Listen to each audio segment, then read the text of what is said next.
Hi my dear God's ఆత్మబంధువులందరికీ నమస్కారం. Light workers టీవీకి స్వాగతం సుస్వాగతం. ముందుగా పిరమిడ్ స్పిరిచువల్ సొసైటీస్ ఉమెన్స్ వ్యవస్థాపకులు మన మైతాబుద్ధులు జగద్గురు బ్రహ్మర్షి పితామహపతి గారికి స్వర్ణమాలపతి గారికి అనేక వేల కృతజ్ఞతలు తెలియజేద్దాము. ఇంత చక్కటి ప్లాట్ఫామ్ ని మనందరికీ అందించిన లైట్ వర్కర్స్ టీవీ టీం అందరికీ కూడా కృతజ్ఞతలు తెలియజేద్దాం. మాస్టర్స్ సోపానాలు వండర్ఫుల్ బుక్ అండి. అద్భుతంగా మన జీవితంలో అడుగడుగున ముందుకు ఎలా వెళ్ళాలి అన్న ప్రతి ప్రశ్నకు ఎన్నో అద్భుతమైన సమాధానాలు ఇందులో ఉన్నాయి. మరి డే 2 లోకి వచ్చేసాము. కుటుంబము అనుబంధాలు అన్న చక్కటి టాపిక్ తో మనం రెండో రోజుకి ముందుకెళ్ళబోతున్నాం. ఈ అద్భుతమైన జ్ఞానాన్ని మనందరికీ అందివ్వడానికి హైదరాబాద్ నుంచి పార్వతి మ్యామ్ సిద్ధంగా ఉన్నారండి. అది లేట్ చేయకుండా మేడం ఆహ్వానించుకున్నాం. పార్వతి మ్యామ్, మిమ్మల్ని సెషన్ కి సాదరంగా ఆహ్వానిస్తున్నాం మేడం. ఓటీ మ్యామ్. నమస్తే. Thank you ma'am.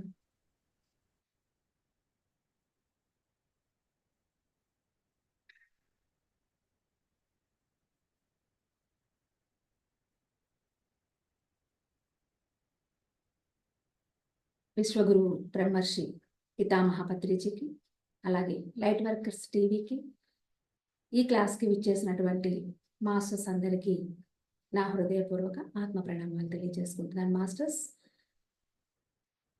మరి సోపానాలు రెండో రోజుకి మనం అడుగు పెట్టేశాం.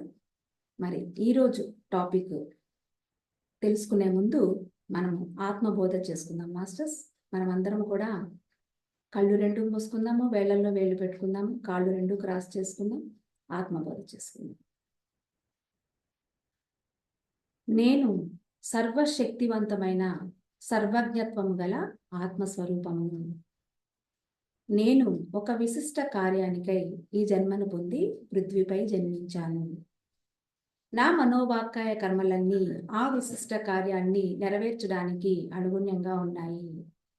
ఈ రోజంతా నేను జాగరూకతతో నా ఆలోచనలను, మాటలను మరియు చేతలను గమనించుకుంటాను. నేను నా అన్నమయ, ప్రాణమయ, మనోమయ శరీరాలకు బానిస అవ్వకుండా నిరంతరం నా జీవాత్మ గమనిస్తూ ఉన్నది.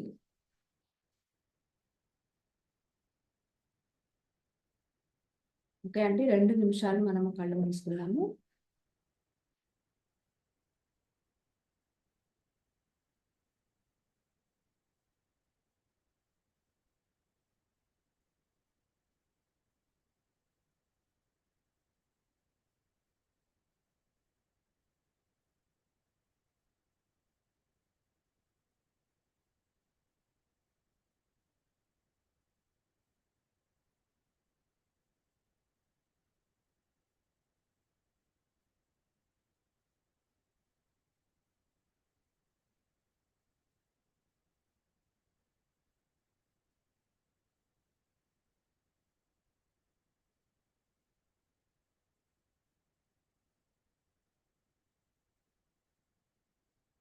ఓకే మాస్టర్స్, మనమందరం కూడా నెమ్మదిగా కళ్ళు రెండు తెరుద్దాం. మరి ఈరోజు జ్ఞానాన్ని మనకి అందించిన వారు మాస్టర్ మదర్ మేరీ. మరి మదర్ మేరీని హృదయపూర్వకంగా మనం ఈరోజు ఆహ్వానించుకుందాం మాస్టర్స్. మరి ఆవిడ చెప్పబోయే టాపిక్ ఈరోజు కుటుంబ అనుబంధాల గురించి. ఆవిడ 10 క్వశ్చన్స్కి, టోనీకి, రాబిన్కి ఇద్దరికి కూడా 10 క్వశ్చన్స్కి ఛానలింగ్ రూపంలో ఆవిడ సమాధానాలు ఇచ్చారు అండి. సో మరి ఆ 10 క్వశ్చన్స్, ఈ కుటుంబ అనుబంధాలు ఏంటనేది మనం తెలుసుకుందాం. తనదైన పద్ధతిలో మాస్టర్ అయినటువంటి మదర్ మేరీ ఇక్కడ ప్రశ్నలకు సమాధానాలు చెబుతుంది. ఆమెది లేత గులాబీ రంగు కాంతి అంట. అంటే లేత గులాబీ రంగు కాంతి ఆమె ప్రేమను అందిస్తూ ఉంటుంది. కాబట్టి ఆవిడ యొక్క ఆర ఎప్పుడు కూడా లేత గులాబీ రంగులోనే ఉంటుందన్నమాట. ఎందుకంటే ఆవిడ ఎప్పుడు కూడా ప్రేమను అందించే మాతృమూర్తి అంటారు చూడండి, ఆ విధంగా. సో ఈరోజు నేను నాకు తెలియకుండానే ఈ డ్రెస్సు వేసేసుకున్నాను. వేసుకున్న ఒక హాఫ్ అన్ అవర్ తర్వాత ఈ బుక్ ఓపెన్ చేశా, క్లాస్ స్టార్ట్ అయ్యే ముందు.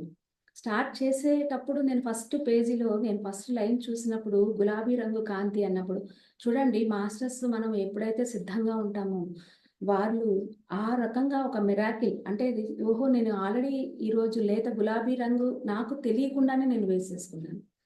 సో అంటే ఆ యొక్క మాస్టర్‌కి, ఆ యొక్క ఎనర్జీకి నేను కనెక్ట్ అయ్యి ఉన్నాను, సిద్ధంగా ఉన్నాను కాబట్టి వాళ్ళు ఆల్రెడీ కనెక్ట్ అయిపోయారనేది ఒక మిరాకిల్ అన్నమాట ఈరోజు. చాలా అద్భుతం జరిగింది నాకు తెలియకుండానే. సో మరి ఆవిడ ఏం చెప్తున్నారు ఈరోజు అంటే, మొట్టమొదటి క్వెషన్ ఏమడిగారు అంటే, నా కుటుంబాన్ని నేనే ఎంచుకుంటానా? అనేది క్వెషన్ అన్నమాట. ఆవిడ చెప్పారు, అవును. ఉన్నత తలాల్లో మీరు మార్గదర్శక ఏంజెల్స్‌తోనూ, గురువులతోనూ కలిసి కూర్చొని నిర్ణయించుకుంటారంట. పైన స్వర్గంలో దాన్నే మనం ఉన్నత తలం అంటాము, స్వర్గం అంటాము. ఈ భూమిని వదిలిపెట్టి ఇంకా మనం ఆత్మ రూపంలో పైకి చేరుకున్న తర్వాత ఈ భాషకి చాలా రకాల పేర్లు పెట్టుకుంటాం మనం. సో, అక్కడ ఉన్నప్పుడు జన్మ తీసుకోక ముందు ఈ మార్గదర్శక ఏంజెల్స్ అనేవాళ్ళుంటారు. గురువులుంటారు అక్కడ.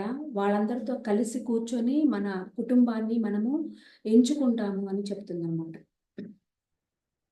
రాబోయే జన్మలో ఏ ఏ పాఠాలు మీరు నేర్చుకోవాలనుకుంటున్నారో, ఏ కర్మను తీర్చుకోవాలనుకుంటున్నారో, ఆ కర్మను తీర్చుకోవడానికి ఆ జన్మలో ఎవరెవరిని కలుసుకోవాలనుకుంటున్నారో మీరు నిర్ణయించుకుంటారు. ఇతరులతో వ్యవహరించడానికి, నేర్చుకోవడానికి కుటుంబం చాలా చక్కటి సెట్టింగ్ అన్నమాట. భూమి మీదకొచ్చిన తర్వాత ఒక కుటుంబము మనకి మంచి సెట్టింగ్. ఆ కుటుంబంలో మనం ఎన్నో పాఠాలని నేర్చుకుంటాం. మీరు కుటుంబ సభ్యులను నిర్లక్ష్యం చేయలేరు ఎప్పటికీ. మీరు వాళ్ళను ప్రేమిస్తారు, అలాగే ద్వేషిస్తారు. మీరు జీవితంలో ఏమి కావాలనుకుంటున్నారో వాళ్ళు మీకు ఆ సంఘ పరిస్థితిని కల్పిస్తారు. కుటుంబం కల్పిస్తుంది. మీరేమేం పాఠాలు నేర్చుకోవాలో అలాంటి సిట్యుయేషన్స్‌ని తీసుకొస్తుంది. పసిబిడ్డగా ఉన్నప్పుడు మీరు తిండి కోసం, వెచ్చదనం కోసం, ఆశ్రయం కోసం, ప్రేరణ కోసం, ప్రేమ కోసం, సపోర్ట్ కోసం మీరు మీ తల్లిదండ్రుల మీద ఆధారపడతారు పూర్తిగా చిన్నతనంలో. మీరు పెరిగి పెద్దయ్యే కొద్దీ మీకు వాళ్ళు చేసిన సహాయం వల్లనో, లేక మీ పట్ల వాళ్ళు చూపిన వ్యతిరేకత వల్లనో మీ వ్యక్తిత్వాన్ని మీరు పెంపొందించుకుంటారు. మీరు టీనేజర్ అయ్యేసరికి మీరు మరింత స్వతంత్రులై మీ సమవయస్కుల నుంచి విలువలను సాంఘికంగా బ్రతకడాన్ని గ్రహిస్తారు. ఒక ఏజ్ వచ్చిన తర్వాత 20 ఇయర్స్ అలా వచ్చిన తర్వాత. సాధారణంగా పెద్దవాళ్ళయ్యాక మీ వ్యక్తిత్వాన్ని పరిపూర్ణంగా పెంపొందించుకోవడం కోసం, మీ సొంత కుటుంబాన్ని ఏర్పరచుకోవడం కోసం మీ కుటుంబం నుంచి విడిపోతారు. మరి 20, 25 ఇయర్స్ మధ్యలో మనకి మ్యారేజ్ అయిపోతుంది. మనకున్న కుటుంబాన్ని మనం వదిలేసి కొత్త కుటుంబంలోకి ఎంటర్ అవుతాం. మగవాళ్ళైనా, ఆడవాళ్ళైనా.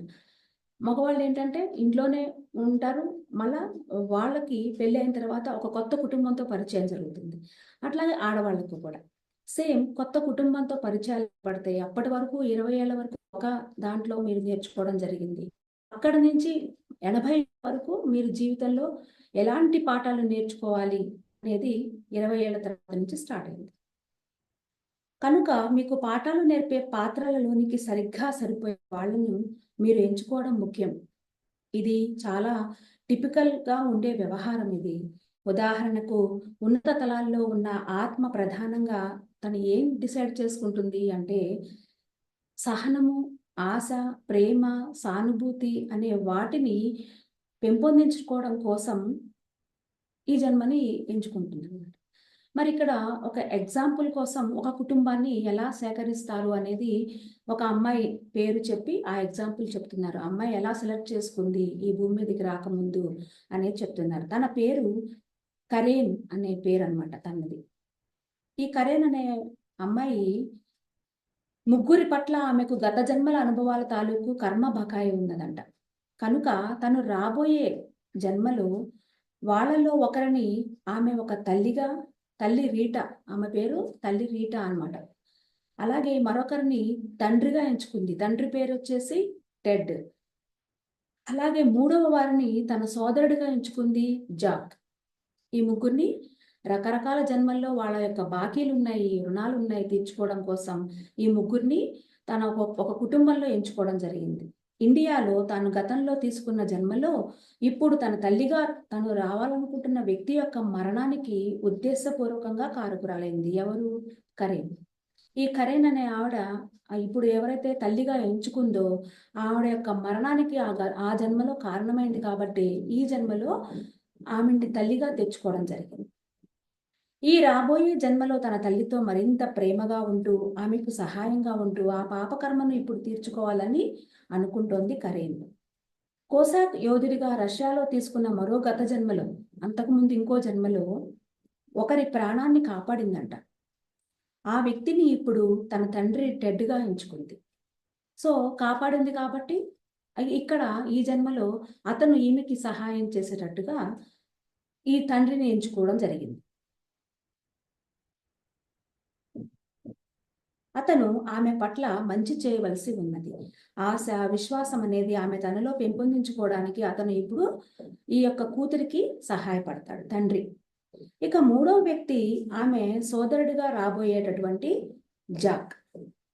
అతని సోదరుడి పేరు జాక్ అన్నమాట. ఇతను గత జన్మలో, ఇటలీలోని గత జన్మలో ఆమె అతని పట్ల అసహనంగా ఉండేది. 10గురి సమక్షంలో ఆమె అతనిని అపఖ్యాతి పాలు చేసింది. దాంతో అతను సాంఘికంగా వెలివేయపడ్డాడు ఆ జన్మలో.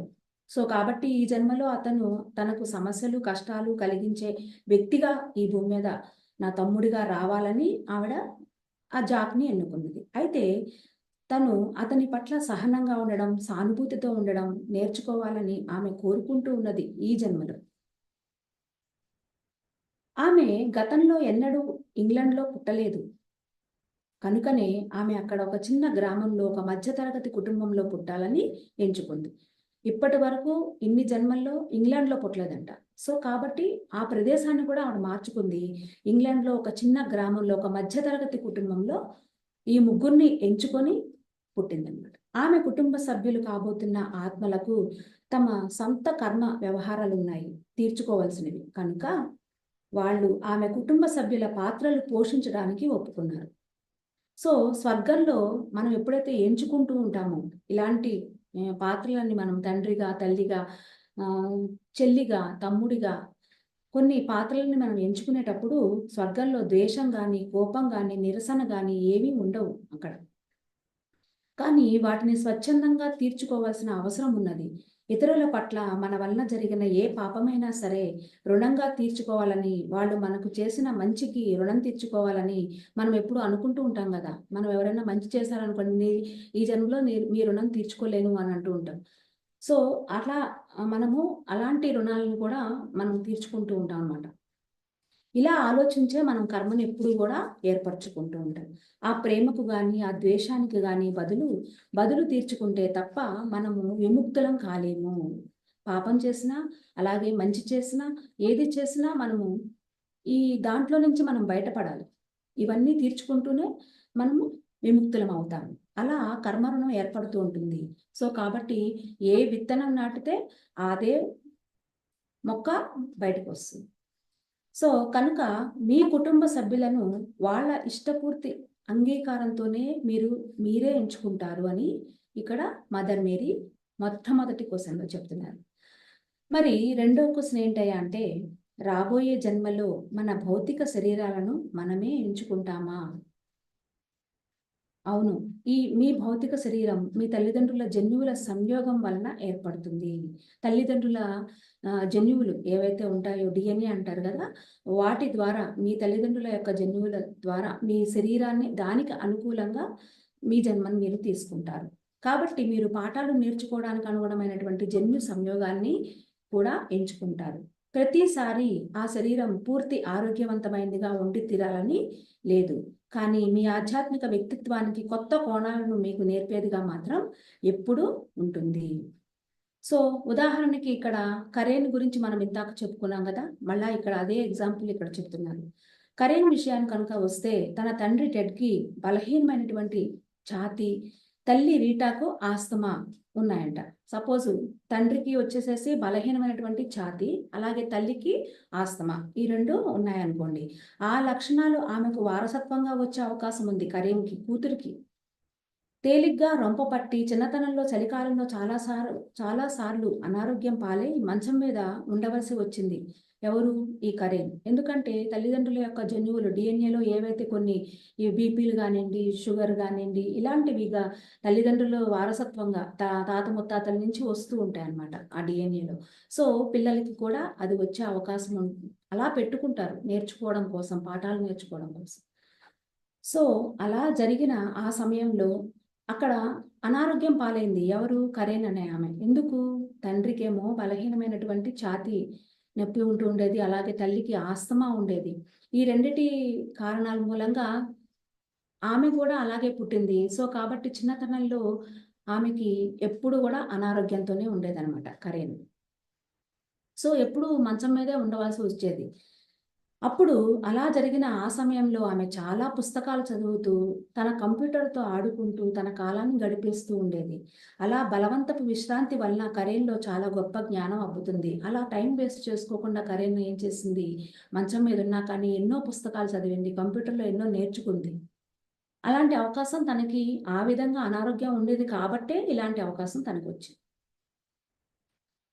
అంతేకాదు దానివల్ల ఆమె తన విలువైన కాలాన్ని ఎక్కువగా తన తల్లితో ఎక్కువగా గడపగలుగుతుంది. రీటాకు గత జన్మలో తన చావుకు కారణమైనటువంటి వ్యక్తిగా కరేన్ పట్ల తన అంతశ్చేతనంలో జ్ఞాపకాలు ఉండడం వల్ల మొదట్లో కొద్దిపాటి విముఖత ఉండేది. ఎప్పుడైతే గత జన్మలో కరేన్ కారణమైంది కదా! తల్లి యొక్క మరణానికి కారణమైంది. అలాంటి తల్లినే ఇప్పుడు ఎంచుకుంది కరేన్. ఎంచుకున్న తర్వాత ఆ తల్లితోటి ఎక్కువగా అనుబంధాన్ని పెంచుకోవాలి. తల్లిని ఎక్కువగా ప్రేమించాలి. ఎందుకంటే గత జన్మలో మరణానికి కారణం కరేన్ అయింది కాబట్టి ఈ జన్మలో మళ్ళా అదే తల్లిని ఎంచుకోవడం జరిగింది. సో మొట్టమొదట్లో తల్లి బిడ్డతో అంత సఖ్యతగా లేకపోయేది. ఎప్పుడైతే ఈ అనారోగ్యమైనటువంటి బిడ్డ మంచం మీద ఉన్నదో, తల్లి కదా! అప్పటినుంచి ఆమెతోనే ఎక్కువగా ఉండడం ప్రారంభించింది. తన కూతురుతో ఎక్కువ సమయం గడపడం వలన ఆ ఇద్దరు తమలో ఒకరి పట్ల మరొకరికి ఉన్న సహజ వ్యతిరేక భావాలను అధిగమిస్తారు. ఒకరినొకరు నిజాయితీగా ప్రేమించడం, అర్థం చేసుకోవడం అనేది ఈ జన్మలో వాళ్ళిద్దరూ కలిసి నేర్చుకున్నారు. అది వాళ్ళ జీవితమంతా నిలిచి ఉంటుంది. కూతురిగా ఆమె తన తల్లికి సంతోషంగా సహాయం చేస్తుంది. ఆమెకు భౌతికంగా గాని, మానసికంగా గాని ఎలాంటి సహాయం కావాలన్నా కూడా చేస్తుంది. ఒక భౌతిక లోపాన్ని అధిగమించడం వలన కూడా వ్యక్తిగా ఎదగడం జరుగుతుంది. కొన్ని భౌతిక లోపాలని మనమే జన్మతః పెట్టుకొనొస్తాం. సో దానివల్ల మనము చాలా పాఠాలను నేర్చుకుంటాం. అది మీలోని నిర్ణయ శక్తిని, ధైర్యాన్ని మరింత బలంగా తయారు చేస్తుంది. ఇక్కడ చూడండి భూమి మీద ఆటలలో ఛాంపియన్‌షిప్‌లు గెలుచుకున్న వాళ్ళుంటారు చాలామంది.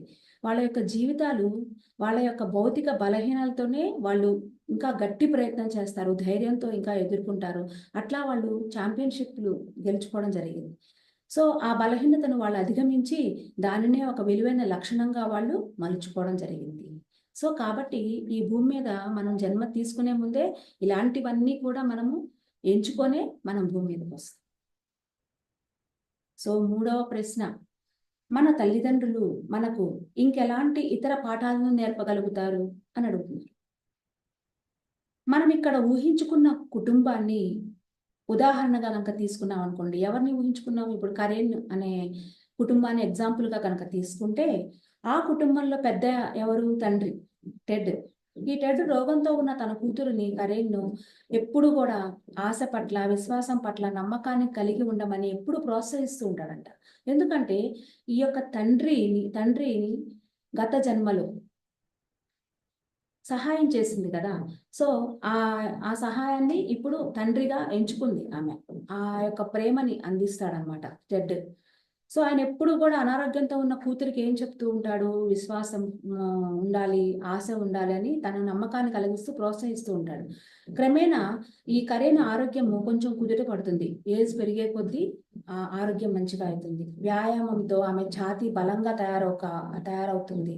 తాను పెట్టుకున్న అన్ని లక్ష్యాలను ఆమె అప్పుడు సాధించగలుగుతుంది కొంచెం పెద్దయిన తర్వాత. వేసవిలో అతను కూతుర్ని ఈత నేర్చుకోవడానికి పిలుచుకొని వెళ్ళవచ్చు. పోటీగా ఈత కొట్టడంతో ఆమె శ్వాస బలం పుంజుకుంటుంది. అలా ఆమెను ప్రోత్సహించి, ఆశ ఏర్పరిచి, ఆమెకు దన్నుగా ఉండి, అతను ఒకానొక గత జన్మలో ఆమె వలన తనకు జరిగిన మేలుకు ఇప్పుడు రుణం తీర్చుకుంటున్నాడు. ఆమె వల్ల సహాయం దొరికింది గత జన్మలో. కరేన్ వల్లనే అతనికి ఒక సహాయం అందిందనుకోండి. ఇప్పుడు సహాయాన్ని ఏ విధంగా తీర్చుకోవాలి అంటే ఈ జన్మలో కరేన్ ఏం చేసింది, ఆ యొక్క తండ్రినే ఎంచుకుంది కదా. సో ఇప్పుడు తండ్రి ఏం చేస్తున్నాడు, కూతురికి చాలా హెల్పింగ్గా ఉంటూ తన యొక్క దానికి ఎప్పుడు ప్రోత్సహిస్తూ ఉంటాడు టెడ్. సో ఈ విధంగా తల్లిదండ్రులు మనకి ఇంకా పాఠాలని ఈ విధంగా నేర్పిస్తూ ఉంటారు. 4వ ప్రశ్న, మన తోడబుట్టిన వాళ్ళ వల్ల మనం ఏ ఏ పాఠాలను నేర్చుకుంటాము? అంటే తోడబుట్టిన వాళ్ళు చెల్లెలు, అన్న, అక్క, వీళ్ళ వల్ల మనం ఎలాంటి పాఠాలు నేర్చుకుంటాము ఈ భూమి మీద అని క్వశ్చన్ అడుగుతున్నారు. మరి మదర్ మేరీ ఏం చెప్తున్నారు? ఈ కథలోకి వస్తే ఇక్కడ కథలో కరీన్ ఎవరిని ఎంచుకుందండి? జాక్ని ఎంచుకోవడం జరిగింది తమ్ముడిగా. ఈ కథలోకి వస్తే తమ్ముడిగా ఉన్నటువంటి జాకు అసూయపరుడిగా ఉండి ఉండవచ్చు. అనారోగ్యంగా ఉన్న తన తోబట్టువు మీదే తన తల్లిదండ్రుల దృష్టి అంతా ఉండడం అతనికి నచ్చకపోవచ్చు. ఎందుకంటే ఈ యొక్క జాక్ని ఎలా ఎంచుకుంది అంటే గత జన్మలో ఈ కరేన్ తమ్ముడి మీద చాలా ఫిర్యాదులు చేయడము, సంఘంలో నుంచి వెలివేయబడ్డము, అతని మీద కక్ష తీర్చుకోవడం, ఇలాంటి పనులన్నీ కరేన్ చేసింది. సో ఇక్కడ మళ్ళా స్వర్గానికి వెళ్ళిన తర్వాత, పైకి వెళ్ళిన తర్వాత కరేన్ మళ్ళీ ఈ జాక్ని ఎంచుకొని ఈ భూమి మీదకి తమ్ముడిగా తెచ్చుకోవడం వల్ల ఇక్కడ ఏం చేయాలి, ఈ యొక్క కరేన్ తమ్ముడి పట్ల చాలా ప్రేమగా ఉండాలి, అతను ఎలాంటి పనులు చేసినా కూడా యొక్క సహనంతో ఉండాలి. ఇలాంటి పాఠాలు నేర్చుకోవడం కోసమే జాక్ని ఎన్నుకుంది. సో ఇక్కడ జాక్ ఏం చేస్తున్నాడు, ఎప్పుడు కూడా ఈ తల్లి తండ్రి ఇద్దరు కూడా అనారోగ్యంతో ఉన్న అక్కని ఎప్పుడు కాపాడుతూ ఆమెతోనే ఎక్కువగా ఉండడం వల్ల ఈ యొక్క జాకు ఎప్పుడు అక్కతోనే వీళ్ళు టైం స్పెండ్ చేస్తున్నారు, నాతో స్పెండ్ చేయట్లేదనే అసూయ ఎప్పుడు ఉంటూ ఉండేదంట. అట్లా ఉండడం వల్ల అతనికి నచ్చకపోయేది. అతను ఆమె పట్ల నీచంగా ప్రవర్తించవచ్చు, ఆమెను ఏడిపిస్తూ గిచ్చుతూ కూడా ఉండవచ్చు. తర్వాతి కాలంలో అతను డ్రగ్స్కి అలవాటు పడి తన కొంచెం కుటుంబంలో నుంచి కొంచెం పెద్ద అయిన తర్వాత అతను డ్రగ్స్కి బాగా అలవాటు పడిపోయి ఉండవచ్చు. కుటుంబం అంతటికి దుఃఖాన్ని కలిగిస్తూ ఉండవచ్చు జాక్. అతని పట్ల సహనము, సానుభూతి నేర్చుకోవడానికి కరేన్కి ఇక్కడ మంచి అవకాశం ఏర్పడింది. జాక్కి వచ్చే సమస్యలను అధిగమించడంలో అతనికి ఎప్పుడూ సహాయం చేస్తూ ఉండేది కరేన్. వెనక్కి జరిగి నిలబడి దూరంగా ఉండి అతన్ని బేషరతుగా ప్రేమిస్తూ అతన్ని బతకనిస్తూ ఉండేది. అతనితో కలిసి బతికిన గత జన్మలో ఆమె అతని వ్యవహారాల్లో కల్పించుకొని అతనికి బాధ కలిగించిన విషయం మనం ఎప్పుడు కూడా మర్చిపోకూడదు. ఈసారి ఆమె సహనాన్ని, అంగీకారాన్ని పెంపొందించుకుంటోంది ఈ జన్మలో. అంతేకాదు తోడబుట్టిన వాళ్ళు ఈ జన్మలో మనకి ఏ విధంగా ఉంటారు, కొంతమంది ఏమో ప్రేమిస్తూ ఉంటారు. చూడండి, అక్క చెల్లెళ్ళు, అన్నదమ్ములు ఈ జన్మలో మనకి కొంతమంది ఎక్కువగా ప్రేమిస్తూ ఉంటారు, కొంతమంది ఏమో ద్వేషిస్తూ ఉంటారు, కొంతమంది పోరాడుతూ ఉంటారు, కొంతమంది కొట్లాట్లు పెట్టుకుంటూ ఉంటారు, కొంతమంది పట్టించుకోకుండా కూడా ఉంటారు, చాలామంది సహాయం చేస్తూ ఉంటారు. ఇలాంటివన్నీ కూడా ఈ పాఠాలు నేర్పించడానికే మనకి అక్క, చెల్లి, సోదరులాగా మనము ఈ భూమి మీద మన కుటుంబంలో ఎంచుకోవడం జరుగుతుంది. మీ తోడబుట్టిన వాళ్ళు ఇలాంటి పాఠాలు నేర్పించడం కోసమే మీతో కలిసి జన్మను తీసుకుంటారు అని చెప్తుంది. నిజంగా 5th క్వశ్చన్ అండి, నిజంగా భయంకరమైన కుటుంబం నాకున్నది, ఇలాంటి కుటుంబాన్ని నేను ఎందుకు ఎంచుకొని ఉంటాను అని క్వశ్చన్ అడుగుతున్నారు. మరి నాది చాలా భయంకరమైనటువంటి కుటుంబం, మరి ఇలాంటి కుటుంబాన్ని నేను ఎందుకు ఎంచుకున్నాను అనే క్వశ్చన్ అడిగినప్పుడు మదర్ మేరీ చెప్తున్నారు, ఇలా అనారోగ్యకర వాతావరణం ఉన్న కుటుంబంలో ఉన్నప్పుడు మాత్రమే నీవు నేర్చుకోగలిగే పాఠాలు చాలా ఉండాలి. మరి కరేన్ జీవితం చూస్తే మధ్యతరగతి కుటుంబము, తనకి ఎప్పుడు అనారోగ్యంతో ఉండేది, తల్లి కూడా అనారోగ్యంతోనే ఎక్కువ ఉండేది, జాకు సరిగ్గా ఉండేవాడు కాదు. మరి ఇలాంటి కుటుంబం, ఇంత భయానకరమైనటువంటి కుటుంబంలో నేను ఎందుకు పుట్టాలి అంటే అక్కడే నువ్వు పాఠాలు నేర్చుకుంటావు. కుటుంబాన్ని ఎలా ఏర్పరచుకోవాలో బహుశా నీవు నేర్చుకుంటున్నావేమో ఈ జన్మలో. బహుశా నీవు సహనము, ఓర్పు, విశ్వాసము లేక వ్యతిరేక పరిస్థితులను అధిగమించడం కోసం నేర్చుకుంటున్నావేమో, లేదా ఏ కర్మనైనా తీర్చుకుంటున్నావేమో, లేకపోతే మరో సంభావ్యత ఏమిటంటే అనేక జన్మలు చక్కని ఆనందకరమైన కుటుంబాల్లో జీవించి చండాలమైన కుటుంబంతో జీవించిన అనుభవాన్ని పొందాలనుకుంటున్నావేమో. మరి ఇన్ని జన్మల నుంచి ఎంతో ఆనందకరమైన జన్మలు కొన్ని తీసుకున్నావు, తర్వాత ఇలాంటి భయానకరమైనటువంటి కుటుంబంలో పుడితే, మధ్యతరగతి కుటుంబంలో పుడితే, సరిగ్గా తిండి ఉండక అనారోగ్యంతో ఉంటూ ఇలాంటి ఈ జన్మలో నువ్వు అలాంటి అనుభవాన్ని నువ్వు పొందాలనుకోవడం కోసమే ఈ జన్మను తీసుకున్నావేమో. సో మన జీవితాలన్నీ కూడా ఒక్కసారి కనుక చూసుకుంటే మనము ఈ జన్మలో మనం ఏవైతే పాఠాలు నేర్చుకోవాలో ఇది ఎప్పుడూ ఏ జన్మలో కూడా మనం నేర్చుకొని ఉండం. సో కాబట్టి ఈ జన్మలో మనం ఇలాంటి పాఠాలు నేర్చుకోవడానికి ఈ భూమి మీదకి వచ్చి ఉన్నాము. ఇలాంటి అనారోగ్యకర వాతావరణం ఉన్న కుటుంబాన్ని ఎందుకు ఎంచుకున్నాను నీకెన్నటికీ తెలియకుండా పోయే అవకాశం కూడా ఉన్నది. ముఖ్యమైన విషయం ఏమిటంటే ఇప్పుడు కూడా ఇతర కుటుంబాల నమూనాలను అనుసరించాలని మాత్రం అనుకోవద్దు. ఎప్పుడూ కూడా ఈ భూమి మీద పక్క వాళ్ళతో పోల్చుకుంటూ ఉంటావు చూడండి, అట్లా ఎప్పుడూ అనుకోకండి. ఎవరి జీవితం వాళ్ళది, ఎవరి అనుభవం వాళ్ళదే, ఎవరి కుటుంబం వాళ్ళదే. ప్రేమ, సానుభూతి, సహనము, అవగాహనలతో నీ సొంత కుటుంబ నమూనాలను నువ్వు ఏర్పరచుకో. కొన్ని నిర్దిష్ట పరిస్థితుల్లో నీవు ఎలా ఫీల్ అయ్యావో గుర్తుపెట్టుకో. అలాంటి నెగిటివ్ ప్రతిస్పందనలకు మరోసారి రానియకు. ఒక్కసారి నెగిటివ్ సిచ్యువేషన్ నీ దగ్గరికి వచ్చింది, నువ్వు దాని ద్వారా ఒక లెసన్ నువ్వు నేర్చుకున్నావు. మళ్ళీ అలాంటి సిచ్యువేషన్ రానియకుండా నువ్వు ఎంత ప్రేమతో ఉండాలి, ఎంత సహనంతో ఉండాలి, ఎంత ఓర్పుతో ఉండాలి అన్న దాన్ని నువ్వు నేర్చుకోవడం కోసమే ఇలాంటి సిచ్యువేషన్స్ నీ కుటుంబంలో వస్తూ ఉంటాయి. ప్రతిసారి నువ్వు పూర్తి ఎరుకతో ఉన్నప్పుడు అప్పుడు అలాంటి సిచ్యువేషన్స్ మళ్ళీ రానియకుండా చూసుకుంటావు. నిన్ను ప్రేమించే వాళ్ళు దొరికినప్పుడు వాళ్ళ పట్ల కృతజ్ఞతతో ఉండు. అత్యంత సుందరమైన పుష్పము తన జీవితాన్ని బురదలో మొదలు పెడుతుంది. ఇక్కడ మనం ఎప్పుడూ ఎగ్జాంపుల్ చెప్పుకుంటూనే ఉంటాం. తామర పువ్వు ఎప్పుడూ ఆ బురదలో ఉంటూనే ఒక మంచి పుష్పం లాగా అది అందులో బురదలో ఉంటూనే ఎదుగుతూ ఉంటుంది. ఆ బురదను ఎప్పుడు అంటించుకోదు అన్న సంగతి మనకు తెలిసిందే. అట్లా పెద్దలు చెప్తూ ఉంటారు కదా, అలా మీరు కూడా అలాంటి పుష్పంగా ఎదగండి. సరిగ్గా ప్రవర్తించిన నీ కుటుంబ సభ్యుల పట్ల నిరసన భావాన్ని పెంచుకోకండి. నీ కుటుంబ సభ్యులు నలుగురుండని, ఆరుగురుండని, 10 మంది ఉండని, వాళ్ళల్లో నువ్వు ఉన్నప్పుడు అక్కడ నిరసన భావాన్ని నువ్వు పెంచుకోకండి. ఎక్కువగా ఊహించుకొని నెగిటివ్లోకి వెళ్ళకండి. పూర్తి ఆధ్యాత్మికతలోకి, ధ్యానంలోకి వచ్చిన తర్వాత, ధ్యానం చేసుకుంటూ ఈ సత్యం నీకు తెలిసిన తర్వాత, సత్యం తెలియనంత వరకు మనం పోరాడుతూ ఉన్నాం, చేస్తూ ఉన్నాం. కానీ ఈ యొక్క ఆధ్యాత్మికతలో మనం ధ్యానం చేయడం ఎప్పుడైతే మొదలు పెడుతూ ఉంటామో మనకి ఆ ధ్యానం చేయడం వల్ల ఒక అవగాహన, ఒక జ్ఞానం అనేది వస్తుంది. జ్ఞానం రాగానే ఇక్కడ మన కర్మలు ఏవైతే ఉంటాయో అవన్నీ కూడా ఆటోమేటిక్గా క్లియర్ అయిపోతుంటాయి. చాలా పెద్దగా జరగాల్సిన సిచ్యువేషన్ చాలా చిన్నగా జరిగి అది క్లియర్ అయిపోతుంది మనకు తెలియకుండానే. ఎప్పుడైతే నువ్వు కంటిన్యూషన్గా రోజు మొత్తంలో 24 గంటల్లో 2 గంటలు నీ కోసం నువ్వు ధ్యానం ఎప్పుడైతే చేస్తావో అప్పుడు ఆ ధ్యానం వల్ల మనకి జ్ఞానం వస్తుంది. మనకి తెలియకుండానే మనకు లోపల అవగాహన పెరుగుతుంది. ఎప్పుడైతే అవగాహన పెరిగిందో అప్పుడు నీ ఆలోచనలో తప్పనిసరిగా మార్పు అనేది వస్తుంది. నీ ఆలోచనలో మార్పు రానంత వరకు నీ జీవితం ఎప్పుడు అలానే ఉంటుంది. నీ ఆలోచనలో నీ మార్పును నువ్వు ఇవన్నీ పాయింట్స్ మనం తెలుసుకున్న తర్వాత ఓహో నేను ఎంచుకున్నాను, ఇలాంటి సిచ్యువేషన్స్ వల్ల నేను ఎదగాలనుకుంటున్నాను.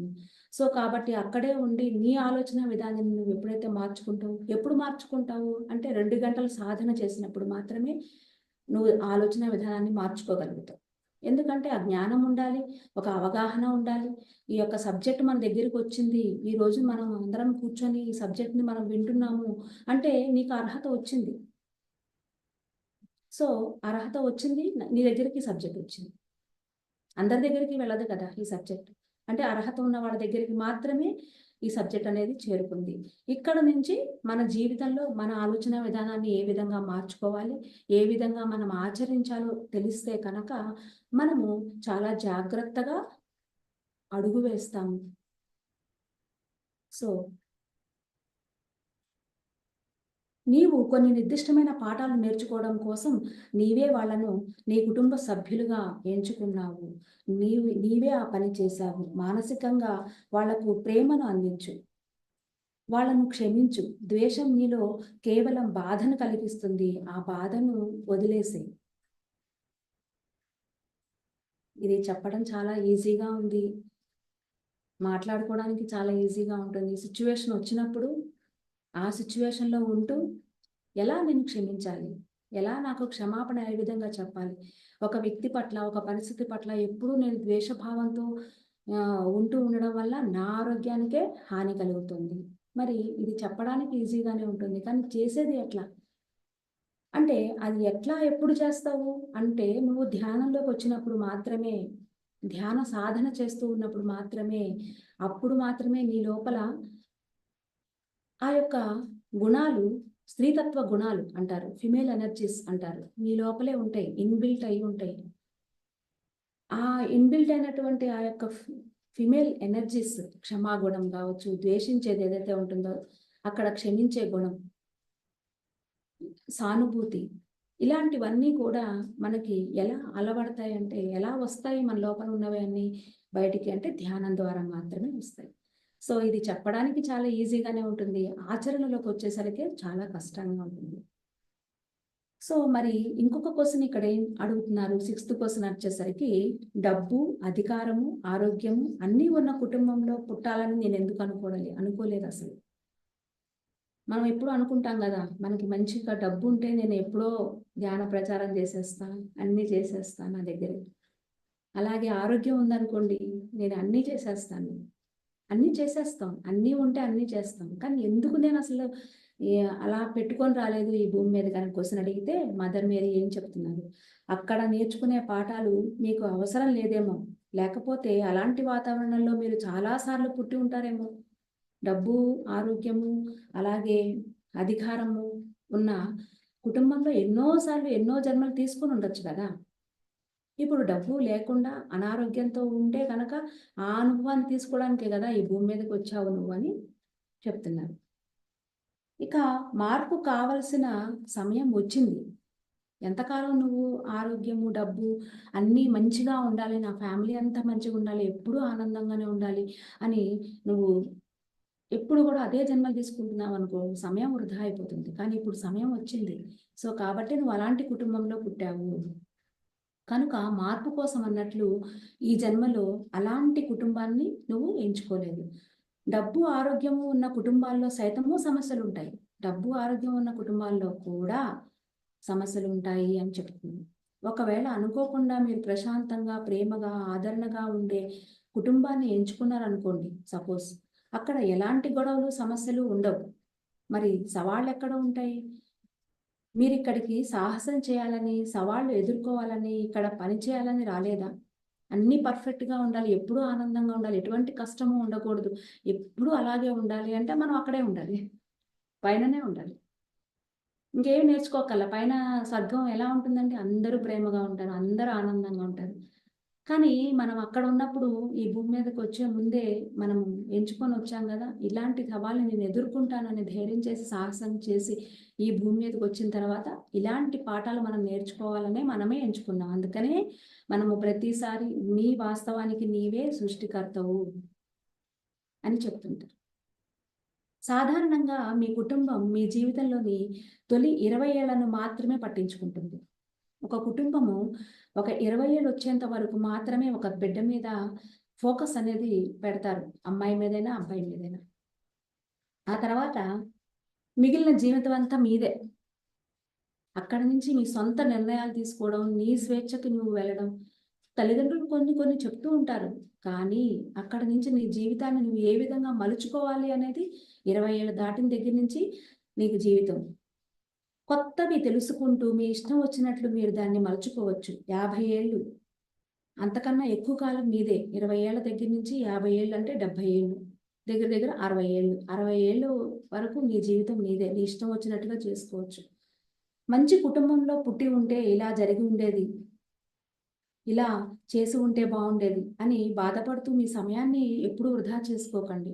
నాకు డబ్బు ఉంటే చాలా బాగుండేది, ఇలాంటి ఆర్థిక సమస్యలు లేకుండా ఉంటే బాగుండేది, ఇలాంటి సిచ్యువేషన్స్ నాకు లేకుండా ఉంటే నేను ఎంతో నా జీవితం బాగుండేది, మంచి ఉద్యోగం, గవర్నమెంట్ జాబ్ వస్తే బాగుండేది, మంచి అమ్మాయితో మ్యారేజ్ అయితే బాగుండేది, ఇలాంటి అమ్మాయిని ఎందుకు పెళ్లి చేసుకున్నాను, ఇలాంటి అత్తగారు నాకెందుకు వచ్చింది, ఇలాంటి కుటుంబ పరిస్థితులు నాకెందుకు వచ్చాయి అని ఎందుకు, ఏంటి, ఎలా అనే క్వశ్చన్స్ వేసుకుంటూ మీ సమయాన్ని మీరు వృధా చేసుకోకండి మాస్టర్స్ అని చెప్తుంది.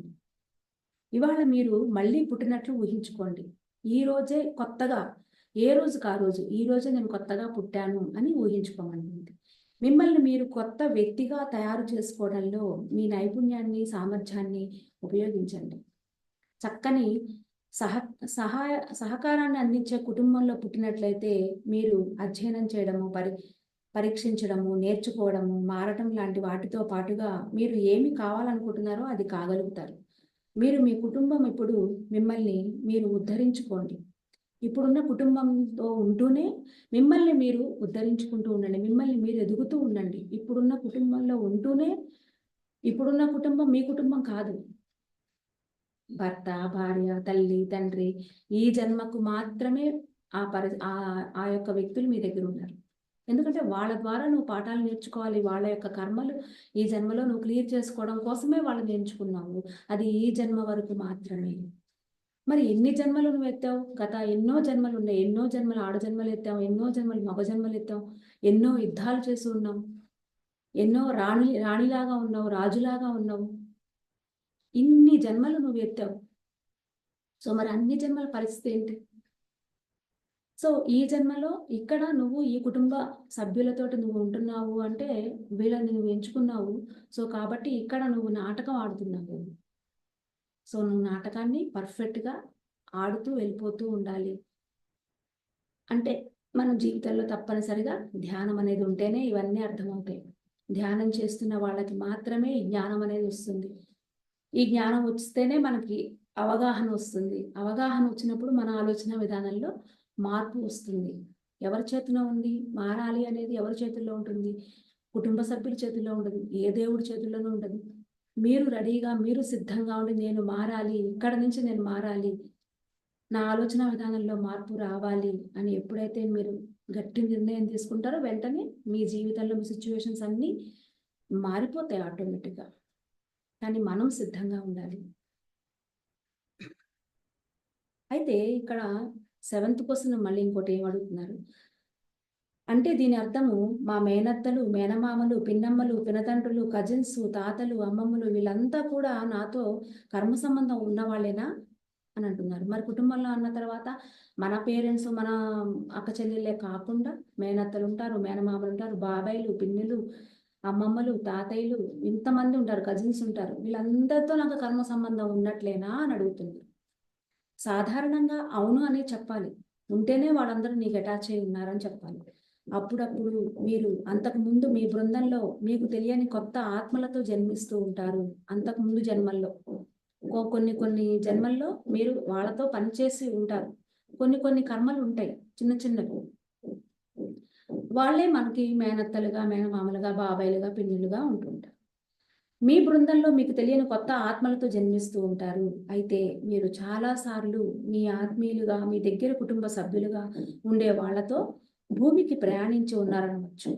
వీళ్ళల్లో కొందరితో మీకు పుణ్యకర్మ రుణం ఉన్నందువల్ల అప్పటికప్పుడు మీకు వాళ్ళు మీ జీవితంలో సహాయం చేస్తూ ఉంటారు. కొన్ని బంధాలలో ఎలా ఉంటుంది అంటే వాళ్ళకి గత జన్మలో మీరు ఎంతో పుణ్యం చేసి ఉంటారు. వాళ్ళ ద్వారా మీకు సహాయం అందుతూ ఉండవచ్చు. బాబాయ్ ద్వారా కావచ్చు, పిన్ని ద్వారా, అత్తమామల ద్వారా, ఎవరి ద్వారా అయినా సరే. ఇతరులకు మీ వల్ల గత జన్మలో బాధ కలిగి ఉండవచ్చు. కనుక వాళ్ళ మనస్తత్వంలో మార్పు వచ్చి ఉంటే తప్ప లేకపోతే ఈ జన్మలో మీకు హాని చేయాలని వాళ్ళు ప్రయత్నించవచ్చు. మీ యొక్క కుటుంబంలో ఉన్న వాళ్ళే మీకు హానికి తలపెడుతూ ఉంటారు ఈ యొక్క బంధువుల రూపంలో. సో వాళ్ళ ద్వారా మీకు గత జన్మలో ఆల్రెడీ బాధ పెట్టి ఉంటే కనుక ఈ జన్మలో తప్పనిసరిగా వాళ్ళు మళ్ళీ వస్తారు. మిగిలిన వాళ్ళు మీ పట్ల ప్రసన్నంగా ఉంటారు. మిగతా రిలేటివ్స్ ఎలా ఉంటారు అంటే మంచిగా హ్యాపీగా హాయ్ అంటే హాయ్ మంచిగా ఉంటారు మీతోటి. కానీ మీ సుఖదుఖాలను వాళ్ళు పట్టించుకోరు. వాళ్ళు మీకు సహాయానికి రారు, ఆటంకము కలిగించరు. అలాంటి వాళ్ళు ఆ ప్రసన్నంగా ఉన్నవాళ్ళు ఎటువంటి హెల్ప్ మీకు చేసేది ఉండదు. గత జన్మల్లో తనను బాధించిన వారి పట్ల తమలో ఏర్పడిన నెగెటివ్ ఫీలింగ్స్‌ను అధిగమించడం కోసం అందరూ పుడతారు. అయితే తరచూ వాళ్ళు అపనమ్మకం, కోపం లేదా ద్వేషం లాంటి మౌలికమైన భావనలను అధిగమించలేరు. కనుక చాలామంది గత జన్మల్లో తమకు ఏర్పడి ఉన్న భావాలను బట్టి వాళ్ళు ప్రవర్తిస్తూ ఉండడం జరుగుతుంది ఈ జన్మలో. ఉదాహరణకి 6 జన్మల క్రితం మీరు యుద్ధంలో పాల్గొని బాగా గాయపరిచిన వ్యక్తి ఇప్పుడు మీకు కజిన్‌గా వచ్చి ఉండవచ్చు. ఎప్పుడో 6 జన్మల క్రితం యుద్ధంలో నువ్వు ఆ యొక్క వాడిని చంపడమో, లేకపోతే వాడిని బాగా బాధ పెట్టడమో చేసి ఉంటే వాడు ఈ జన్మలో ఒక కజిన్ లాగా వచ్చి ఉండవచ్చు. అతని పేరు ఇక్కడ మాండి అని చెప్తున్నారు. ఈ మాండి బాల్యంలో ఆమె మీతో ఆడుకోవడానికి నిరాకరించింది. పెద్దయ్యాక బంధువులంతా కలిసినప్పుడు ఆమె నీతో దాదాపుగా ఎన్నడూ మాట్లాడలేదు. ఆమె చాలా మంచి మనసున్న వ్యక్తే కనుక ఆమె వల్ల నీకు నిజానికి ఎలాంటి హాని జరగదు. కానీ ఆమె అంతశ్చేతనంలో మీరు గత జన్మలో తనకి హాని చేశారన్న జ్ఞాపకం మిగిలిపోయి ఉండి ఇప్పుడు కూడా ఏదైనా హాని మీ వల్ల తనకు జరుగుతుందేమోనన్న భావన ఆమెలో ఉంటుంది. అందుకే ఆమె మీతో హాయిగా మాట్లాడదు. కొన్ని బంధాలు ఎలా ఉంటాయంటే మనకి దగ్గరగాను అనిపిస్తారు. వాళ్ళు మనతో ఎక్కువగా మాట్లాడుతూ ఉండరు. కానీ వాళ్ళ వల్ల మనకి ఎటువంటి హాని ఉండదు. కానీ గత 6 జన్మల క్రితము మనం చేసినటువంటి ఆ యొక్క కర్మ ఫలితంగా వాళ్ళు మన దగ్గరికి కజిన్స్ రూపంలో రావడం జరుగుతుంది. లేదంటే ఇంకా ఏదైనా బంధువుల రూపంలో వస్తారు. కానీ వాళ్ళ వల్ల ఎటువంటి ఉపయోగము ఉండదు. వాళ్ళు మీకేమీ హాని చేయరు. అలా ఉంటూ ఉంటారు. భౌతికంగా మిమ్మల్ని దెబ్బ కొట్టి బదులు తీర్చుకునే కన్నా ఆమె మీ నుంచి దూరంగా ఉంటూ ఉంటుంది. మీరు ఆధ్యాత్మికంగా మరింత ఎదిగే కొద్దీ ఈ గత జన్మ మీకు కొద్దిగా గుర్తొస్తూ ఉంటుంది. సో ఇవన్నీ మనకి గుర్తుకు రావు. ఎవరైతే మాట్లాడట్లేదు అనుకుంటామో, ఎవరైతే మనకి అటాచ్ కాలేదు, వీళ్ళు నాకు కనెక్ట్ కాలేకపోతున్నారు ఎందుకు? నేనేం తప్పు చేశాను అని అనుకుంటూ ఉంటాం. ఆధ్యాత్మికతలోకి రానంత వరకు మనకి తెలీదు ఆ కనెక్టివిటీ ఏంటి? మా ఇద్దరి మధ్యన ఎందుకు ఈ విధంగా ఉంది అని. కానీ ఇక్కడ ఆధ్యాత్మికతలోకి వచ్చిన తర్వాత మనకి అందరికీ థర్డ్ ఐ ఓపెన్ అయ్యి విజన్స్ అన్నీ కనిపించాలని కూడా ఏమీ లేదు. కానీ ఒక్కొక్కసారి మనం ఆధ్యాత్మికతలోకి వచ్చిన తర్వాత మనకు అర్థమైపోతుంది. ఓహో! ఎందుకు వాళ్ళు నాకు కనెక్ట్ అవ్వడం లేదు అనేది మనం గుర్తుపట్టేయగలుగుతాం. ఎప్పుడు? మనం స్పిరిచువాలిటీలోకి వచ్చినప్పుడు. సో, అప్పుడు మీ ఎదుట 2 మార్గాలుంటాయి. స్పిరిచువాలిటీలోకి వచ్చిన తర్వాత ఈ వ్యక్తి పట్ల మనం ఎలా ప్రవర్తించాలి? ఏ విధంగా ఉండాలి? అనేది ఒక 2 మార్గాలుంటాయంట. ఏంటి ఆ 2 మార్గాలంటే, ఒకటి మాండీతో, ఇక్కడ మాండీ అని పేరు చెప్పారు కదా! 6 జన్మల క్రితం ఈ కజిన్‌గా వచ్చిన ఆమె పేరు మాండీతో మరింత ప్రేమగా, సహాయకారిగా ఉంటూ ఆ పాత పొరపాటును సవరించుకోవడము, లేదా రెండవది ప్రార్థన ద్వారా, ధ్యానం ద్వారా ఆమెకు ప్రేమ ప్రకంపనలను పంపి క్షమాపణ కోరుకోవడం. 2 మార్గాలు. ఒక వ్యక్తితోటి ఆ వ్యక్తి మనకు కనెక్ట్ అవ్వట్లేదు, మాట్లాడట్లేదు, చేయటం లేదు అంటే ఆ వ్యక్తి దగ్గరికి మనమే వెళ్ళి ప్రేమగా మాట్లాడడం, ఎప్పుడూ ఆవిడకి సహాయం చేస్తూ ఉండడం, ఇవన్నీ మనం చేసి ఆ వ్యక్తిని మన దగ్గరికి తెచ్చుకోవచ్చు. లేదు అంటే ధ్యానంలో కూర్చొని మనం ఆ సోల్‌ని ఇన్వైట్ చేసి ఆ సోల్‌కి మనము క్షమాపణ చెప్పుకోవచ్చు. ఈ 2 మార్గాలు మనకి భూమి మీద ఉపయోగపడతాయి. అంతేకాదు మీ ఇద్దరి మధ్య ఎలాంటి కర్మ ఉన్నా అదంతా శాశ్వతంగా సమసిపోవాలని కూడా మీరు కోరుకోవడం అవసరం. మీ యొక్క బంధాలలో, మీ యొక్క రిలేషన్‌షిప్స్‌లో, రిలేటివ్స్‌లో ఎవ్వరికైనా ఇబ్బంది కలుగుతోంది. వాళ్ళ ద్వారా మనకి ఇబ్బంది కలుగుతోంది. లేదంటే వాళ్ళతో కమ్యూనికేషన్ సరిగ్గా లేదు అని మీరు తెలుసుకున్నారనుకోండి, అప్పుడు మీరేం చేయాలి? ఒక మంచి పాయింట్ ఏంటయ్యా అంటే ఇక్కడ మనం ధ్యానంలో కళ్ళు మూసుకొని కూర్చొని, మనం ఎలా అయితే మాస్టర్స్‌ని ఇన్వైట్ చేస్తాం, అట్లాగే ఆ సోల్‌ని మనం ఇన్వైట్ చేస్తాం ధ్యానంలో. ఇన్వైట్ చేసి గత జన్మలో నీకు ఏదన్నా బాధ కలిగించి ఉంటే, నిన్నేదన్నా బాధ పెట్టి ఉంటే, నా ద్వారా నీకేదన్నా బాధ కలిగి ఉంటే నన్ను క్షమించు అని హృదయపూర్వకంగా 100% మనం ఇక్కడ హృదయంలో కోరుకుంటాం అంతే. ఆ కోరుకున్న మరుక్షణం అక్కడితోటి అది క్లియర్ అయిపోతుంది. మళ్ళా 100% కోరుకోవాలి. ఏదో 50% డౌట్‌గా కోరుకోవడం వల్ల ఉపయోగం ఉండదు. సో, ఆ విధంగా కోరుకోవాలి. అట్లాగే ఈ ధ్యానంలోకి వచ్చిన తర్వాత ప్రతి ఒక్కరితోనూ మనము ప్రేమపూర్వకంగా, ప్రేమతో మనం మాట్లాడుతూ, వ్యవహరిస్తూ ఉండాలి. వాళ్ళ పట్ల మనం ద్వేషంతో మనం ఉండకూడదు. సో, దీనివల్ల ఏం జరుగుతుంది? ఆ కర్మబంధం నుంచి మనం బయటకొచ్చేస్తాం. క్షమాపణ ఎప్పుడైతే కోరుకుంటామో అక్కడితోటి అది ఈ జన్మతోనే మనకి క్లియర్ అయిపోయింది. మరు జన్మలో అది మళ్ళీ క్యారీ ఫార్వర్డ్ అవ్వదన్నమాట.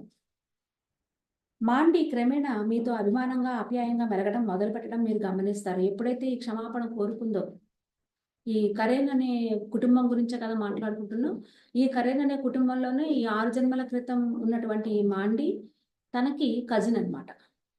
ఈ స్టోరీలో ఇక్కడ ఉదాహరణగా చెప్పిన కుటుంబంలో. సో, ఎప్పుడైతే ఈవిడ ధ్యానంలో క్షమాపణ చెప్పుకుందో, చెప్పుకున్న వెంటనే అక్కడి నుంచి ఆవిడ యొక్క ప్రవర్తనలో, మాండిలో చాలా మార్పు వచ్చింది. తనలో నచ్చిన మార్పుకు కారణం ఆమెకే అర్థం కాలేదంట. అట్లా ఆ విధంగా మనము క్షమాపణ కోరుకోవచ్చు. స్పిరిచువాలిటీలో మనము ధ్యానం చేస్తూ ఎవరైనా మనకి ఇబ్బంది కలిగిస్తూ ఉన్నప్పుడు వాళ్ళని మన సోల్ని ఇన్వైట్ చేసి మనం క్షమాపణ కోరుకోవచ్చు మాస్టర్స్. సో మరి 8వ ప్రశ్నకు వచ్చేసాము. నా చిన్నతనంలో నా పట్ల తప్పుగా ప్రవర్తించిన మా అంకుల్ పట్ల నాకు అసహ్యం ఉన్నది. ఆయన ఇప్పుడు చనిపోయాడు. ఈ విషయంలో నేను ఇప్పుడు ఏం చేయాలి? చిన్నప్పుడు తనతో ఒక అసహ్యంగా ప్రవర్తించాడేమో వాళ్ళ అంకుల్. ఆయనంటే ఆ, చాలా అసహ్యం ఉండేదంట ఆమెకి. అయితే ఇప్పుడు అతను చనిపోయాడు, లేడు. కానీ ఈ విషయంలో మరి ఇప్పుడు నేను ఏం చేయాలి అని అడుగుతున్నారు క్వశ్చన్. అయితే ఇక్కడ మదర్ మీరు ఏం చెప్తున్నారు? ఆయన్ని క్షమించడం కష్టమే, కానీ మీకోసమైనా మీరు ఆయన్ని క్షమించడం నేర్చుకోవాల్సి ఉన్నది. ఎందుకంటే ఆ క్షమాపణ లోపల నుంచి అంత అసహ్యంగా ప్రవర్తించిన తర్వాత మనం క్షమించాలి అంటే మన లోపల నుంచి అది రాదు. సో క్షమించడం కష్టమే, కానీ క్షమించడం నేర్చుకోవాల్సి ఉన్నది.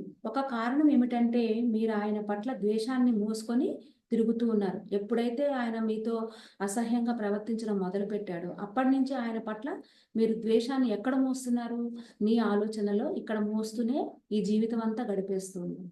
అది మీ ఆరోగ్యానికి, మీ ఎమోషన్స్కి, మీ మనసుకి చెరుపు చేస్తుంది. అంటే ఆ యొక్క ద్వేషం ఏదైతే ఉంటుందో నీ లోపల, నీ యొక్క సూక్ష్మ శరీరంలో ఆ యొక్క నాడులు ఏవైతే ఉంటాయో అక్కడ అన్ని బ్లాక్స్ వచ్చేస్తుంది.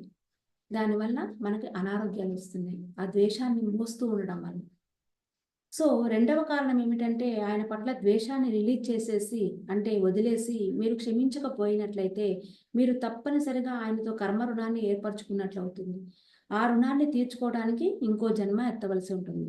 క్షమించి ఆయన్ని వదిలేయాలి. ఒకవేళ క్షమాపణ చెప్పలేదు, క్షమించలేకపోయాను అని అన్నప్పుడు ఆ కర్మ రుణం ఏదైతే ఉంటుందో అది మళ్ళా క్యారీ ఫార్వర్డ్ నెక్స్ట్ జన్మకి వస్తుంది.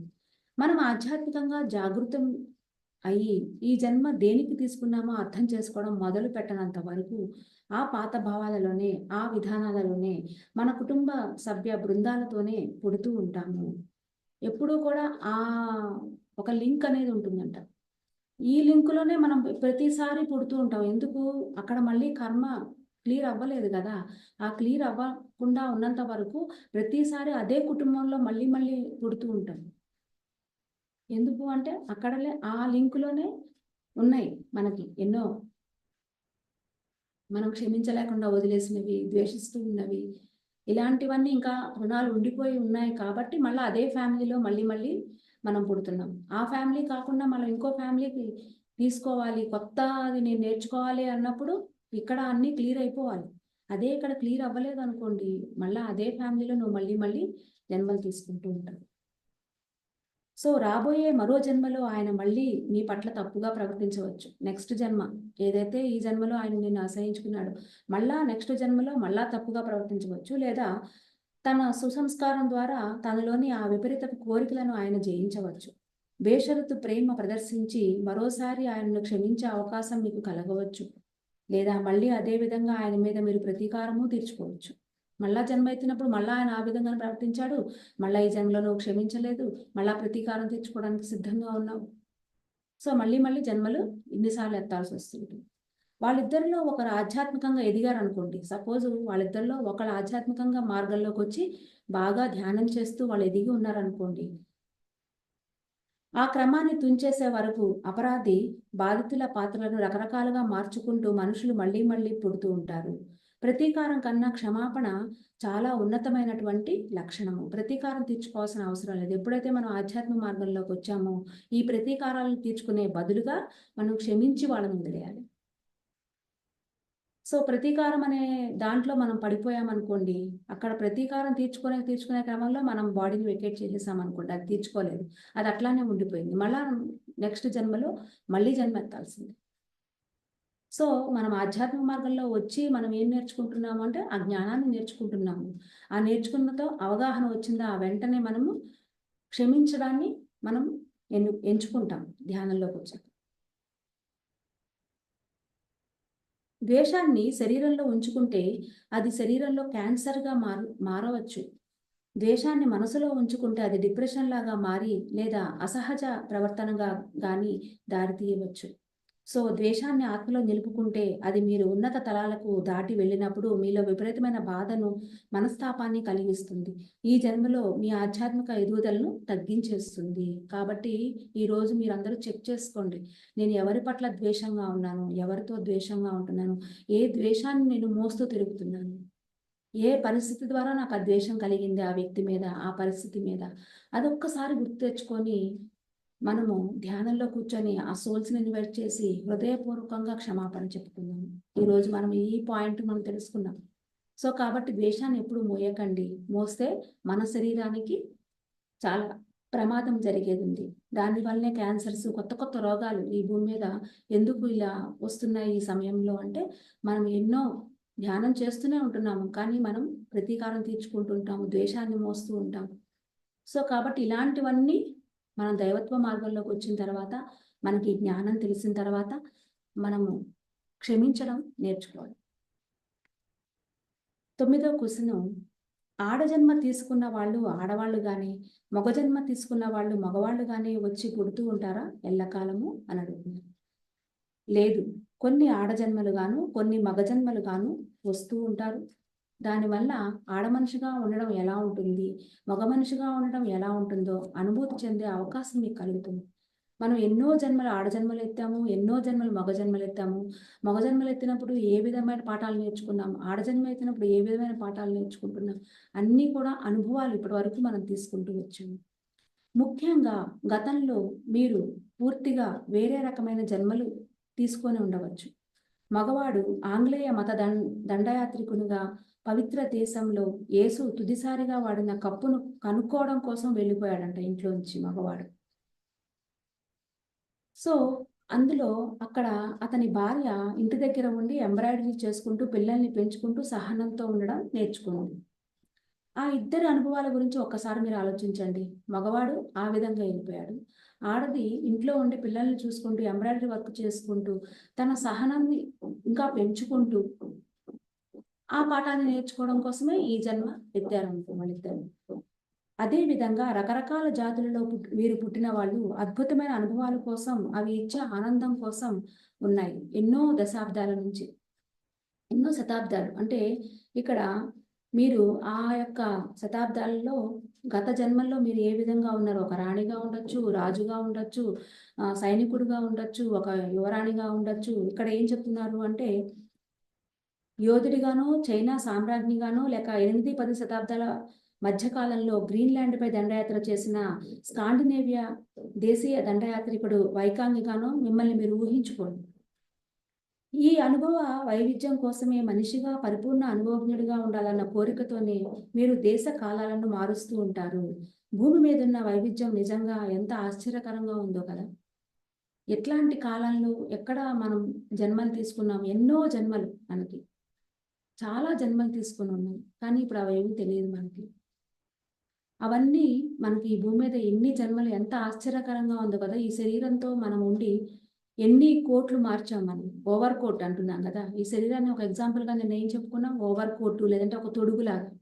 ఒక 80 ఏళ్ళు ఈ జీవితంలో ఈ శరీరంతో ఒక తొడుగు ఏదైతే ఉంటోందో అది ప్రతిసారి మరలా మరణిస్తూ ఉంది. మళ్ళా అనుభవాల కోసం మళ్ళా జన్మిస్తూ ఉంది. అట్లా ఎన్ని ఓవర్ కోట్లు మనం వేసుకొని ఉన్నాము. ఎంతమంది హస్బెండ్స్ ఉన్నారు, ఎంతమంది భార్యలున్నారు, ఎంతమంది అత్తలున్నారు, ఎంతమంది పిల్లలున్నారు మనకి. ఈ జన్మ ఒక్కటే కాదు గదా! మనం ఈ జన్మలో ఎంచుకున్న వాళ్ళు ఈ కుటుంబం. ఇప్పుడున్న అట్ ప్రెజెంట్ కుటుంబం మనది. కానీ గత జన్మలో ఎంతమంది ఉన్నారు? సో, కాబట్టి ఇది ఎప్పుడూ కూడా శాశ్వతమైనది కాదు. నీవు శాశ్వతమైన దానివి. నీ లోపల ఆ ఆత్మ ఏదైతే ఉంటుందో అది శాశ్వతమైనది. సో, కాబట్టి ఇక్కడ నువ్వు ఏ పని చేయడానికి వచ్చావో, ఆ పని చేయడం కోసం మాత్రమే ఫోకస్ పెట్టి, ఆ సమస్యలన్నీ అట్లా బురదలాగానే ఉంటుంది. ఆ పువ్వు మాత్రం తామర పువ్వు మంచిగా విచ్చుకుంటూ, పాఠాలు నేర్చుకుంటూ ఉంటుంది. అట్లాగే మనం గూడా పాఠాలు నేర్చుకోవడానికి చుట్టూరా అన్ని సమస్యలు ఉంటాయి. ఇది చెప్పడానికి చాలా ఈజీగా ఉంటుంది. కానీ ఆచరణకొచ్చేసరికి పరిస్థితులు వచ్చినప్పుడు మనము తప్పించుకోకుండా అందులోనే ఉంటూ, మనం పాఠాలు నేర్చుకుంటూ, మనం వచ్చిన ధ్యేయం ఏంటి? మనం ఏం నేర్చుకోవడానికొచ్చాము? అది నేర్చుకుంటూ మనము ప్రతి అడుగు చాలా జాగ్రత్తగా వేయాల్సిన సమయము, సంవత్సరం. ఈ సంవత్సరం నుంచి మనము ప్రతి అడుగు చాలా జాగ్రత్తగా వేయాలి. ఎట్లాంటి అడుగు వేస్తున్నాము ఆలోచించి ఒక అడుగు వేయాలి. సో చాలా జాగ్రత్తగా ఉండండి మాస్టర్స్. ఇప్పుడు ఉన్న పరిస్థితుల్లో మనందరికీ కూడా చుట్టుముట్టేశాయి. అందరిలోనూ ఉన్నాయి సమస్యలు, అందరికీ ఉన్నాయి సమస్యలు. అందరూ ఇప్పుడు నేర్చుకోవడానికి సిద్ధంగా ఉన్నారు, పాఠాలు నేర్చుకోవడానికి సిద్ధంగా ఉన్నారు. కానీ ఆ పాఠాలు నేర్చుకునేటప్పుడే మనకి పరీక్షలు ఎదురవుతాయి. మనకి నచ్చిన సిచ్యువేషన్సే మనకి ఎదురవుతూ ఉంటాయి. నచ్చని సిచ్యువేషన్స్ వల్ల మనకి ఒక రకమైనటువంటి ఇబ్బంది కలుగుతూ ఉంటుంది. అదే ఇబ్బందిలో ఉంటూనే, అదే బురదలో ఉంటూనే మనం ఎదుగుతూ ఉండాలి. ప్రతి అడుగు మనం చాలా జాగ్రత్తగా వేయాలి. ఓకే మాస్టర్స్, మరి నెక్స్ట్ క్వశ్చన్కి వెళ్ళిపోదాం. లాస్ట్ క్వశ్చన్ ఈరోజు. మరి కుటుంబం గురించి ఎంత అద్భుతంగా ఈరోజు మనం తెలుసుకున్నాం. ఎట్లాంటి పరిస్థితులు ఉన్నా కానీ మనం చాలా జాగ్రత్తగా ఉండాలి. లైట్ వర్కర్స్ మనం అందరం కూడా. మనం ఈ భూమి మీదకి ఎందుకోసం వచ్చామో ఆ వర్క్ చేసుకొని మన లోకానికి, ఎక్కడి నుంచి అయితే వచ్చామో అక్కడికి మనం తిరిగి ఇవన్నీ అనుభవం ద్వారా పొందినటువంటి జ్ఞానాన్ని మాత్రమే మనం తీసుకొని వెళ్తాం. సో లాస్ట్ క్వశ్చన్, నేను అనాథను, నాకు కుటుంబమే లేదు, మరి దీని అర్థం ఏంటి అని అడుగుతున్నారు అన్నమాట. అంటే దీని అర్థం ఎవ్వరితో సంబంధం లేకుండా పూర్తి స్వతంత్రంగా మీరు భూమి మీద జన్మించే ప్రయత్నం చేయాలనుకున్నారన్నమాట. మీ అంతటా మీరు ఒంటరిగా ప్రయాణాన్ని మొదలు పెట్టడానికి కావలసినంత ధైర్యము, బలము మీ దగ్గర ఉన్నాయని మీరు ఫీల్ అయ్యారన్నమాట. భూమి మీద మీరు తీసుకున్న ఇతర అనేక జన్మల్లో సాంప్రదాయక కుటుంబ వాతావరణంలో మీరు పెరిగి ఉండవచ్చు. ఈసారి మీరు నిజంగా వేరే రకమైన అనుభవాన్ని పొందాలనుకుంటున్నారేమో. అందుకోసమే అనాదిగా ఒంటరిగా ఈ భూమి మీదకి వచ్చారేమో. మీరు పసిగుడ్డిగా ఉన్నప్పుడు మీ బాగోగులు చూసుకున్న వారితో, అంటే అనాథ శరణాలయం ఉంటుంది కదా, ఎంతో మంది పిల్లలు అనాథ శరణాలయంలో ఎందుకు ఉంటున్నారు అంటే ఆ జన్మలో వాళ్ళు ఈ పాఠాలను నేర్చుకోవడం కోసమే ఒంటరిగా భూమి మీదకి వచ్చారు. అక్కడే ఆయాలు, అక్కడ సంరక్షకులతో ఈ కర్మ సంబంధాలు అనేవి ఉన్నాయని కూడా దీనికి అర్థం. తర్వాత మిమ్మల్ని ఎవరైనా దత్తత తీసుకున్నట్లయితే కనుక మీ దత్త తల్లిదండ్రులతోనూ దత్త సోదరులతోనూ మీకు కర్మబంధం ఉన్నదన్నమాట. ఈ ఏర్పాట్లన్నీ మీరు పుట్టుక పూర్వమే చేసుకున్నారని గుర్తుపెట్టుకోండి. ఈ అనుభవం మీకు అవసరమని మీరు నిర్ణయించుకున్నారు. ఆ దయాత్ములు మీ కథలో భాగమయ్యారు. అది మీరు రాసి, మీరే దర్శకత్వం వహించి, మీరే నటించే మహానాటకం లాంటిది. మీ జీవితాన్ని, అందులోని వ్యవహారాలను ప్లాన్ చేయడానికి గాడ్ ఫోర్స్లో 10 లక్షల కంప్యూటర్లు ఉన్న శక్తులన్నీ కలిసి ఉన్నాయి.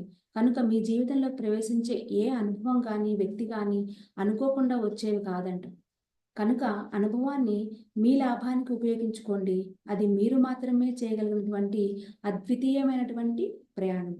సో మన జీవితంలో ఎట్లాంటి సిచ్యువేషన్స్, ఎలాంటి పరిస్థితులు, ఎలాంటి వ్యక్తులు మనకి తారసపడుతున్నారో, మనకి పాఠాలు నేర్పించడానికి ఎలాంటి వ్యక్తులు మన దగ్గరకు వస్తున్నారు, ఎలాంటి సిచ్యువేషన్స్ వస్తున్నాయో అవన్నీ కూడా మీరు ఎంచుకున్న మాత్రమే మీ దగ్గరకు వచ్చాయి. సిచ్యువేషన్ని బట్టి మనం ఎదుగుతూ ఉన్నప్పుడు మనకు ఆ సిచ్యువేషన్స్ అన్నీ వస్తూ ఉంటాయి. దాంతో మీరు పూర్తి ఎరుకతో ఉండి ఆ పాఠాన్ని కంప్లీట్గా నేర్చుకున్నారనుకోండి, అక్కడే ఉండి దాన్ని తప్పించుకోకుండా, అప్పుడు మాత్రమే మీరు ఎదుగుతారు. లేదు తప్పించేసుకుంటాం, ఇందులో నుంచి నేను ఎట్లయినా సరే బయటపడిపోవాలి, ఇక్కడి నుంచి నేను తప్పించేసుకోవాలని పక్కన నుంచి వెళ్ళిపోయారండి. కానీ పాఠం అదే, అక్కడ వ్యక్తులు మారుతారు అంతే. ఇక్కడ వ్యక్తులను తప్పించేసుకుని పక్కకి వెళ్ళిపోయాం అనుకోండి, మళ్ళీ సేమ్ లెసన్ ఉంటుంది. కానీ అక్కడ వ్యక్తులు మాత్రమే మారుతారు, లెసన్ మాత్రం అదే. మళ్ళీ ఇక్కడ కంటే అక్కడ ఎక్కువగా ఇంకా లెసన్స్ నేర్చుకోవాల్సింది. తప్పించుకుంటే మాత్రం ఇంకా ఎక్కువ లెసన్స్ నేర్చుకోవాలి. తప్పించుకోకుండా అందులోనే ఉంటూ అక్కడే నువ్వు పాఠం నేర్చుకుంటూ అక్కడే ఎదుగుతూ ఉన్నావనుకోండి, త్వరగా నేర్చేసుకొని ముందుకు వెళ్ళిపోతాం. సో నాయనలారా, మీకు నా ప్రేమను అందిస్తున్నాను అని మదర్ మేరీ చాలా ప్రేమగా ఈరోజు ఈ 10 క్వశ్చన్స్కి ఆన్సర్ ఇవ్వడం జరిగింది మాస్టర్స్. మరి ఎంతో అద్భుతం కదా. మనం ఈ కుటుంబంలో ఎలాంటి పరిస్థితులు ఉన్నాయి, ఈ సమయంలో మనం కుటుంబంలో ఎంత జాగ్రత్తగా అడుగు వేయాలి, ఎలాంటి సిచ్యువేషన్స్ ఉన్నా కానీ అందులోనే ఉంటూ పాఠాలు నేర్చుకుంటూ మనం ధ్యానం చేస్తూ ముందుకి వెళ్ళిపోదాం. సో మరి రేపటి రోజున మరలా ఇంకొక కొత్త సబ్జెక్ట్ తోటి మనం మళ్ళీ కలుసుకుందాం. మరి మదర్ మేరీకి హృదయపూర్వకంగా ధన్యవాదాలు తెలియజేసుకుందాం masters. Thank you very much. Thank you ma'am. Thank you. నిజంగా ఎన్నో జన్మల్లో ఎన్నో పాత్రలను పోషించుంటాము.